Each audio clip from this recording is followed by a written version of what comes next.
කොටස් වෙළඳපොළ ආයෝජන විත්ති YouTube නාලිකාවට අද අපි කතා කරමු කොටස් වෙළඳපොළ මොනවද මේ share split එකක් කියන්නේ. කියන්නේ subdivisions of shares කියලා කියනවා. අපි ඒ ගැන පොඩ්ඩක් කතා කරමු. ගොඩක් වෙලාට මේ පහුගිය කාලේ මේ subdivisions of shares share split ගොඩක් වුණා. ගොඩක් වෙලාට මේ share split එකක් කියන්නේ සමාගමක් තම කොටස් වල දවශීලතාවය ඊළඟ වීම සඳහා කියන්නේ කොටස් වල free float එක වැඩි කිරීම සඳහා කොටස් වල දැනට තියෙන මිල ගණන් ඉතා ඉහළ ගයක් ගන්නාට ආයෝජන ආකර්ෂණ නොමැති විට මේ කොටස් වල වෙළඳපොළ කියන්නේ සමාගමේ වටිනාකමට වෙනසක් සිදු නොවි. වෙළඳපොළ ප්‍රාග්ධනීකරණය වෙනසක් වෙන්නේ නැතුව කොටස් වල ප්‍රමාණය වැඩි කිරීමක් තමයි සිද්ධ වෙන්නේ. يعني කොටස් සම්පූර්ණ ගුණිතයකින් බෙදනවා. බෙදලා කොටස් වල ක්වොන්ටිටි එක වැඩි කිරීමක් තමයි මේකදී වෙන්නේ. මෑත කාලයේදී ගොඩක් වෙලාවට 2021 අගභාගය වගේ වෙද්දී ගොඩක් අර ෂෙයාර් ස්ප්ලිට් ආව හැම ගොඩක් කම්පැනිස් වල ආවගෙන ගොඩක් හයි ප්‍රයිසස් වල තිබ්බ ෂෙයාර්ස් ඔක්කොම ස්ප්ලිට් කළා. අපි බලමු මේ ළඟදී ස්ප්ලිට් ෂෙයාර්ස් මොනවද කියලා. මම මෙතන මේ දාලා තියෙනවා පොඩි මේ වටි එකක්. මේක දැන් හේකාප් එක. ඒ කියන්නේ හේලිස් ගෲප් එකේ දැන් ධම්මික පෙරේරාගේ ෂෙයාර්ස් ඔක්කොගේම ධම්මික පෙරේරාගේ කම්පැනිස් වල ගොඩක් ෂෙයාර්ස් ස්ප්ලිට් වුණා. සාමාන්‍ය නෝමලි ෂෙයාර් ස්ප්ලිට් එක සබ්ඩිවිෂන් එකක් කරද්දී එකට 2 අනුපාත එකට 3 අනුපාත වගේ තමයි ප්‍රධාන වශයෙන් යන්නේ ගොඩක්. ධම්මික පෙරේරාගේ ගොඩක් ෂෙයාර්ස් එකට 10 එකට 5 එකට 3 ඒ රේන්ජ් වල ගියා වගේ මතකයි මට. ගොඩක් හේකාබ් එක $1600 වගේ ට්‍රේඩ් උනේ ඒක 10කට ඩිවයිඩ් කරා. ඒස් කළා තමයි ෂෙයාර් එක දැන් ප්‍රයිස් එක කියලා දැන් ඔය දැන් තියෙන ප්‍රයිසස් වලට අවිල්ලා තියෙන. හේලිස් එකත් එහෙම 10 times ඩිවයිඩින් කරා. MGT එක 3 times වගේ කරා. D product එක 10 times කරා. ඊට පස්සේ ලංකා ටයිල් ඒ වගේ රොසෙල් ඒ ටික මට මතක විදිහට 1 to 5 වගේ කරේ.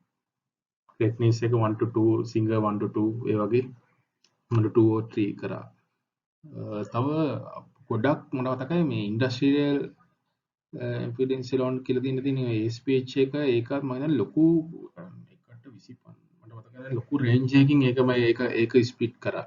ඒ වගේ CIC එක කරා 1 3 valuable finance LV finance ගොඩක් කම්පැනිස් මේක කරා. මේක කරන්න ප්‍රධාන වශයෙන් අපි හිතන එක හේතුවක් තමයි ෂෙයාර් ප්‍රයිස් එක වැඩි වෙන්න අපි ෂෙයාර් ප්‍රයිස් එකට ඒ කියන්නේ ඉන්වෙස්ටර්ස්ලා ඒ ෂෙයාර් ප්‍රයිස් එකට මූව් වෙන්නේ නැහැ.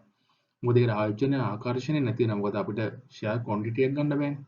ඉස්සර ස්වදේශී කියලා ෂෙයාර් එකක් තිබ්බා ලොකු ප්‍රයිසස් වල තිබ්බා.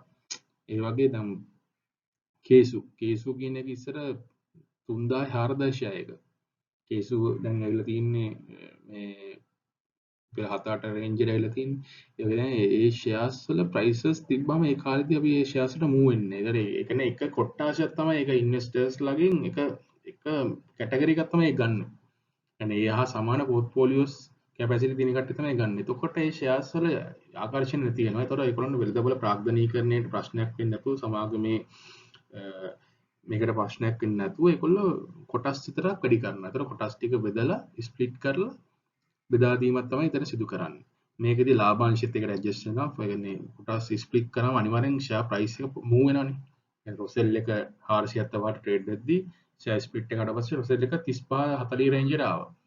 එතකොට කට්ටිය රොසෙල් ගන්න බලන කියන්නේ රොසෙල් ෂෙයාර් එකනොත් ෂෙයාර් එකක් ගන්නවා. එතකොට ඒක අනුව ඩිවිඩන්ඩ් එකත් ඇඩ්ජස්ට් වෙනවා. ඉස්සර රුපියල් 5ක් ගෙවුවාම දැන් රොසෙල් එකට 60 70කට වගේ ඩිවිඩන්ඩ් එක ඇඩ්ජස්ට් වෙලා තියෙනවා. ඒ වගේ රේන්ජ් එක තමයි අපි මේ ෂෙයාර් සබ්ඩිවිෂන් එකේදී ප්‍රැක්ටිකලි සිදුවෙනවා. අපි බලමු දැන් මේකේදී මම ඔපරන් දාන්නම් announcements. ඉතින් මේ CSC site එකේ ගිය announcement එකක් deep product එකේ announcement එක. proportion එක තමයි 1 to 10. ඉතින් 1 to 10 shares. existing numbers of voting shares දාලා company subdivision එකෙන් පස්සේ කොච්චරද කියලා මේ 10 times එකෙන් වැඩි වුණාට පස්සේ 0 එකක් ඇවිල්ලා මේ ගානට shares voting එක එනවා. මේ reckless එක 1 to 2 1 to 2 time එකේ 1 to 2 time එකේ ගියාම ඒ quantity කොච්චරද කියලා ඒක ඩබල් වෙලා තියෙනවා. මේක තමයි බේසික් ඔකන්ට announcement එකේ වන්නේ මේ වගේ subdivision එකක් වුණාට පස්සේ.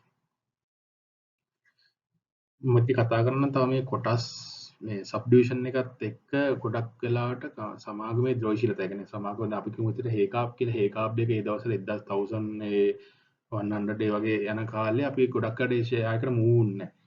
ඒක අනික මේ quantity wise ඔයාලා බලද්දී මේ order books බැලුවත් order books වල ලොකු මේ buying pressure එකක් ඒ වගේ පෙන්වන්නේ නැහැ ඒවයි.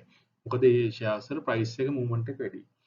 ඒක නිසා ඒක දෝෂී ලැබ වුණාට පස්සේ තමයි දැන් ඔය ලොකු quantities පෙන්වන්නේ. දැන් මේ දවස් දැන් 100ට අඩු ගාණක් තියෙන්නේ මේ 10 times වලින් මේ වුණා පස්සේ 100ට අඩු ගාණක් වගේ තමයි තියෙන්නේ. ඒතකොට මේකේ free float එක වැඩි කරන ගොඩක් trade වෙන ප්‍රමාණය වැඩි. liquid එක වැඩි වෙනවා මේකේ. මේ ලික්විඩ් එක වැඩි වෙනකොට අනිවාර්යෙන් මිල පල්ලෙහාට එනවා බෙදිලා මේ වෙනකොට ඊට පස්සේ නමුත් සමාගයේ සමස්ත වෙලවල ප්‍රාග්මණීකරණය කරන මාකට් කැපිටලයිසේෂන් එකට වෙනසක් වෙන්නේ නැහැ. නමුත් මේක ප්‍රැක්ටිකලි වෙන පැත්ත බලුවහම මේක නස් දෙයක් වුණා. මොකද ගිය පාර ෂෙයා ස්ප්ලිට් එකක් ඇනවුන්ස් කරන ඇනවුන්ස්මන්ට් එකටම ෂෙයා එක සාමාන්‍ය හේරිස් මට මතකයි ෂෙයා එක රුපියල් 400ට තියෙද්දි ෂෙයා ස්ප්ලිට් එක ඇනවුන්ස්මන්ට් එකට පස්සේ ඒ කාලේ මාකට් එක හොඳ බූම් එකක් තිබ්බා. එතකොට තව රුපියල් 300ක් විතර ෂෙයා එක වැඩි වුණා. වැඩි වෙලා තමයි adjust වෙලා තමයි 70 70ට වගේ රේන්ජ් එකට ෂෙයා එක ස්ප්ලිට් වෙද්දී ආවේ. 700ට වගේ තමයි දීත් තමයි කැඩුනේ. ස්ප්ලිට් ප්‍රයිස් එක උනේ.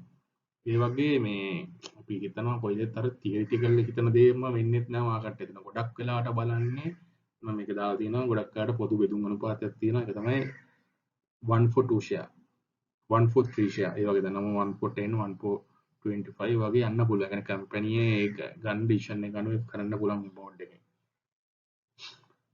මේකෙදි ඇත්ත වශයෙන්ම මේක මේම එකකට ඒගොල්ලෝ එන්නේ දැන් සාමාන්‍ය ඒගොල්ලෝ කැපිටල් එකක් ගේන් කරගන්න ඕන ෂෙයා ස්ප්ලිට් එකට යන්නේ නැහනේ.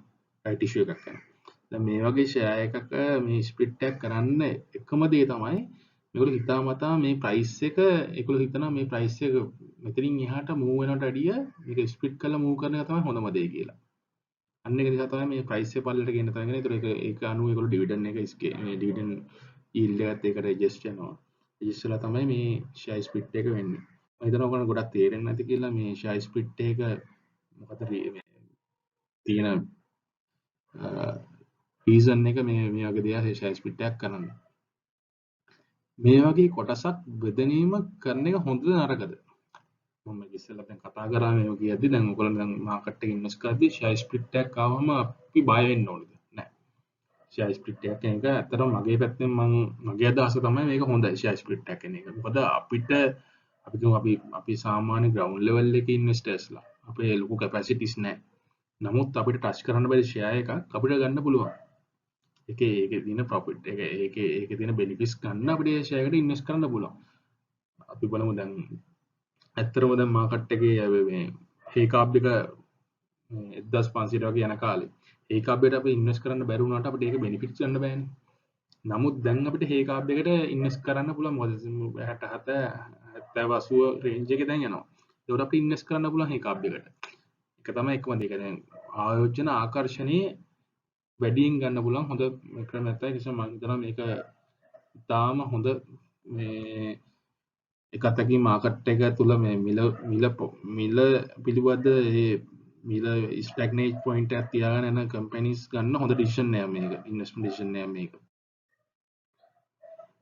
මෙතනදී තව දෙයක් කතා කරන්න කොටස් බෙදීම තුනේ සමාගයේ වැඩි හෝ අඩු යනකමක් ඇති කරනවද නෑ. ඇත්ත වශයෙන්ම මේ දෙයක් වෙන්නේ නෑ. නමුත් මේක ඇඩ්ජස්ට් කරන්නේ වෙළඳපොළ ප්‍රාර්ථනායි සමාන කැපිටලයිසේෂන් එක සමාන වෙන්න තමයි මේක කරන සමානුපාතිකව තමයි මේක බෙදීම කරලා මේක ඒ සමාන ප්‍රමාණයක මිල පල්ලයට ආවට පස්සේ මාග කම්පැනියේ ස්ටේටස් කැපිටල් එක වැඩි වෙන්නේ නැති වෙන තමයි මේක තියෙන්නේ. නමුත් මේක හිතන්න නැති පැත්තකට වෙන්න දේවල් එන්න පුළුවන්. ස්ප්ලිට් එක අනවුන්ස් කරාම ඒ කියන්නේ ස්ප්ලිට් එක කලින් ප්‍රයිස් දැන් මාකට් එක වෙළඳපොළ වාග්දානය කරන්නේ රුපියල් 300ට තියෙද්දි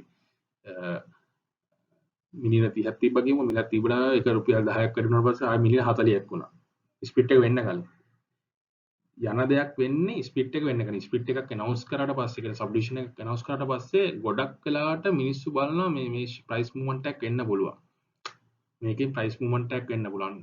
ඒක නිසා මිනිස්සු ඒ ස්ප්ලිට් එක වෙන්න කලින් ෂෙයා එක ඇක්වයර් කරන්න බලනවා. එතකොට ප්‍රයිස් එක එතන ඩිමාන්ඩ් එකක් වැඩිපුර ඩිමාන්ඩ් එකක් ඇවිල්ලා ඒ තියෙන ප්‍රයිස් එකට වැඩි ප්‍රයිස් හයි ප්‍රයිස් එකක් තමයි අන්තිමට මේ සබ්ඩිවිෂන් ඩේට් එක يعني ඩේට්ස් වලදී තීරණය වෙන්නේ. එතකොට ඒක අනුව තමයි ප්‍රයිස් මේ ෂෙයා එක සබ්ඩිවිෂන් කරද්දී ඒ යුනිට් ප්‍රයිස් එකත් වැඩි වෙනවා. අන්න ඒක තමයි මේ ප්‍රැක්ටිකලි මාකට් එක වෙන්නේ. නමුත් සබ්ඩිවිෂන් එකක් කියන්නේ මාකට් එක පැත්තෙන් හොඳ පොසිටිව් ඉම්පැක්ට් එකක් තියෙන දෙයක්. මම හිතනවා ඔයගලන්ට මේ ෂෙයා සබ්ඩිවිෂන් පිළිබඳ ෂෙයා ස්ප්ලිට් එක පිළිබඳ අයිඩියා එකක් එන්නේ නැති කියලා සරලව පහසුවෙන් දැනගන්න පුළුවන් වෙන තමයි මම මේ වීඩියෝ එක කරේ. අපි එන තව වීඩියෝ එකකින් හම්බෙමු. බොහොම ස්තුතියි.